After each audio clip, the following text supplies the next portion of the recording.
నమస్కారం. నేను మీ జోగి రమేష్ మాట్లాడుతూ ఉన్నాను. నా పెనమలూరు నియోజకవర్గ అక్క చెల్లెమ్మలకి, అన్నదమ్ములకి ఇదే నా ఆత్మీయ ఆహ్వానం. ఈ నెల 24వ తారీఖున వైఎస్ఆర్ కాంగ్రెస్ పార్టీ అభ్యర్థిగా జగనన్న ఆశీస్సులతో డాక్టర్ వైఎస్ రాజశేఖర రెడ్డి గారి దీవెనలతో నామినేషన్ కార్యక్రమాన్ని చేపడుతూ ఉన్నాను. ఈ కార్యక్రమానికి మీ అందరినీ కూడా ప్రత్యేకంగా పేరు పేరున కూడా ఆహ్వానిస్తూ ఉన్నాను.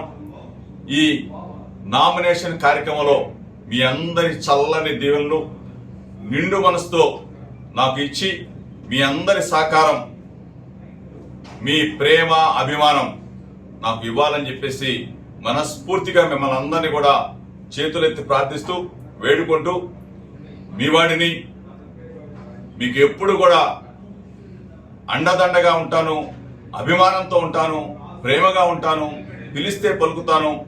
మీ జోగి రమేష్ ఎప్పుడు కూడా మీ కుటుంబ సభ్యుడిగా ఉంటాడు. పెనమలూరు నియోజకవర్గ ప్రజలందరికీ కూడా సేవ చేస్తానని చెప్పేసి నిండు మనసుతో మిమ్మల్ని అందరినీ కూడా నామినేషన్ కార్యక్రమానికి ఆహ్వానిస్తూ మీ చల్లని దీవెనలు ఇవ్వాలని చెప్పేసి కోరుకుంటూ సెలవు తీసుకుంటూ ఉన్నాను. ఇట్లు మీ జోగి రమేష్.